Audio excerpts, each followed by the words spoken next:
Good morning all of you. SVN senior secondary school की online class में स्वागत है। आज हम क्लास 4 सब्जेक्ट हमारा रहेगा ईवीएस, जिसमें पार्ट 11 हमारा चल रहा था। ठीक है, तो पहले हमने उसे रीड किया था, फिर उसके जो बहुविकल्प प्रश्न है या सत्य असत्य है या विधान है, ये हमने सारी एक्टिविटी करी थी। तो हमारे प्रश्न उत्तर इसमें रह गए थे। तो पाठ का नाम क्या है? मिट्टी का कटाव तथा सुरक्षा। की मिट्टी का निर्माण कैसे होता है, मिट्टी का कटाव कैसे होता है, हम इसकी सुरक्षा कैसे कर सकते हैं। तो हमने लेसन में सारा रीड किया था। ठीक है, मिट्टी है वो किससे बनती है कि चट्टानों से टूटने से मिट्टी का निर्माण होता है। ठीक है, तो आज हम इसके प्रश्न उत्तर करेंगे। निम्नलिखित प्रश्नों के उत्तर दीजिए। कि हमें संसद प्रश्न पूछे गए तो हम उसके क्या है उत्तर देंगे। तो सबसे पहले है मिट्टी का निर्माण कैसे होता है। ठीक है, मिट्टी अपना क्या है? एक संसाधन है, अपने के लिए प्राकृतिक संसाधन है, हमें इसकी क्या है बहुत जरूरत होती है। ठीक है, तो मिट्टी का निर्माण क्या है, कैसे होता है? तो मिट्टी चट्टानों के छोटे टुकड़ों के टूटने से बनती है। कि मतलब कि बड़ी चट्टान होती है, उसके क्या है छोटे छोटे टुकड़े हो जाते हैं।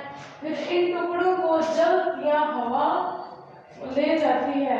ठीक है, या तो ये जल के माध्यम से जाते हैं या ये हवा के माध्यम से जाते हैं। तो तथा टुकड़े एक दूसरे के साथ घिस कर मिट्टी का निर्माण करते हैं। कि मतलब एक चट्टान है, ठीक है, उसके टूटने से क्या है टुकड़े बन गए। अब क्या है, जल या हवा उसको क्या ले जाएगी।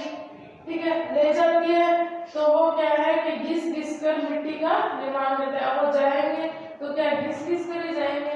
तो क्या है तथा टुकड़े एक दूसरे के साथ घिस कर मिट्टी का निर्माण करते हैं।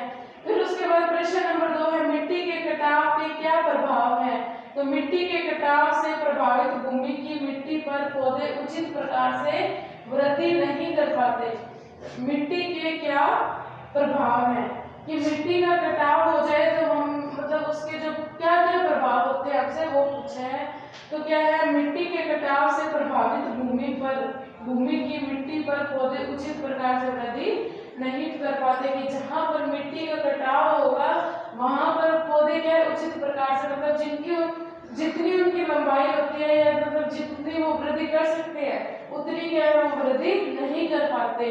फिर है भूमि के कटाव के कारण ऊपरी परत अपनी उर्वरा शक्ति खो देती है। कि भूमि का कटाव होगा तो भूमि की जो ऊपरी परत है वही मिट्टी जाती है।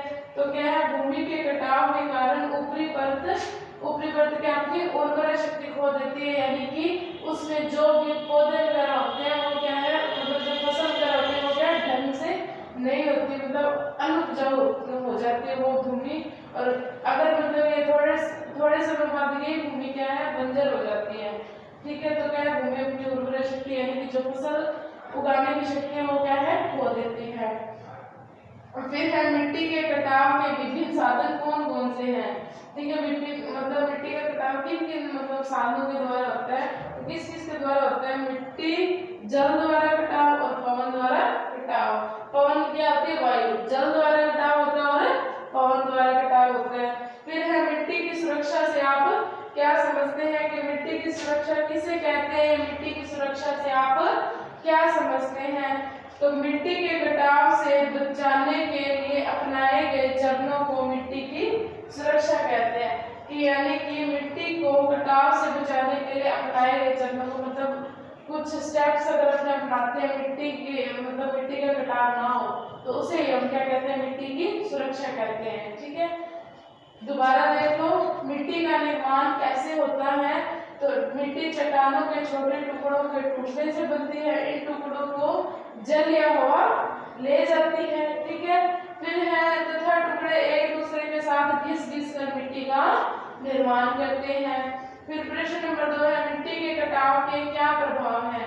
तो मिट्टी के कटाव से प्रभावित भूमि की मिट्टी पर पौधे उचित प्रकार से वृद्धि नहीं कर पाते, यानी कि वो बढ़ते नहीं है। फिर है भूमि के कटाव के कारण ऊपरी परत अपनी उर्वरा शक्ति खो देती है। फिर है मिट्टी के कटाव के विभिन्न साधन कौन कौन से हैं। तो एक तो जल द्वारा कटाव और दूसरा पवन द्वारा कटाव। फिर है मिट्टी की सुरक्षा से आप क्या समझते हैं।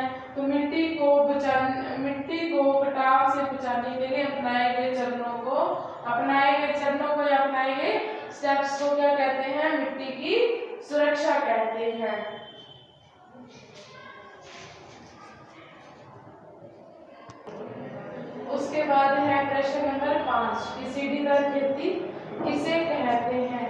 कि पहाड़ी क्षेत्रों में क्या है, सीढ़ीदार खेती होती है। ठीक है, तो पहाड़ के ढाल को सीढ़ियों के रूप में काटकर जल के बहाव की गति को कम किया जा सकता है। कि जो मतलब पहाड़ की ढाल होती है वहां पे क्या है, मतलब सीढ़ियों की तरह काट लेते हैं, क्योंकि जल के बहाव की गति को कम किया जाता है। इससे क्या है, मतलब अगर वो सीढ़ियों की तरह काटेंगे तो क्या जल के बहाव की जो गति है उसको क्या है, कम किया जा सकता है। ऐसी सीढ़ियों का उपयोग खेती के लिए किया जाता है। और सीढ़ियों मतलब सीढ़ियों की टाइप बना लेते हैं, तो ऐसी मतलब ऐसी खेती के सीढ़ियों का उपयोग क्या है, खेती के लिए किया जाता है। ठीक है, तो इसे ही क्या कहते हैं, सीढ़ीदार खेती कहते हैं। क्यों? क्योंकि इससे क्या है कि जो मतलब कि अगर जल की गति कम होगी तो कटाव भी क्या है, कम होगा। इसे ही सीढ़ीदार खेती कहते हैं। फिर प्रश्न नंबर 6 है वृक्षारोपण किसे कहते हैं।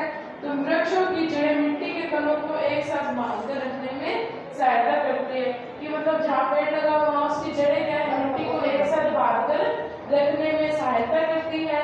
मिट्टी को ढक कर रखने वाली फसलों जैसे घास को उगाने से भी मिट्टी का कटाव नहीं हो सकता। और घास भी मतलब जमीन के ऊपर घास भी होगी तो भी क्या है, मिट्टी का कटाव कम होगा। तो इसे ही क्या कहते हैं, इसे वृक्षारोपण कहते हैं। दोबारा देख लो कि सीढ़ीदार खेती किसे कहते हैं। पहाड़ों के ढाल को सीढ़ियों के रूप में काटकर जल के बहाव की गति को कम किया जा सकता है। ऐसी सीढ़ियों का उपयोग खेती के लिए किया जाता है। इसे ही सीढ़ीदार खेती कहते हैं। फिर है वृक्षारोपण किसे कहते हैं। तो वृक्षों की जड़ें मिट्टी के कणों को एक साथ बांधकर रखने में सहायता करती है। मिट्टी को ढक कर रखने वाली फसलों, मिट्टी को मतलब कि ढक कर रखने वाली फसल जैसे कि घास होगी। ठीक है, घास को उगाने से मिट्टी का कटाव नहीं होता। इसे ही क्या कहते हैं, वृक्षारोपण कहते हैं। तो आज हमारा लेसन कंप्लीट हुआ। इसे सुंदर सुंदर राइटिंग में अपनी नोटबुक में नोट कर लेना और साथ में याद भी करना।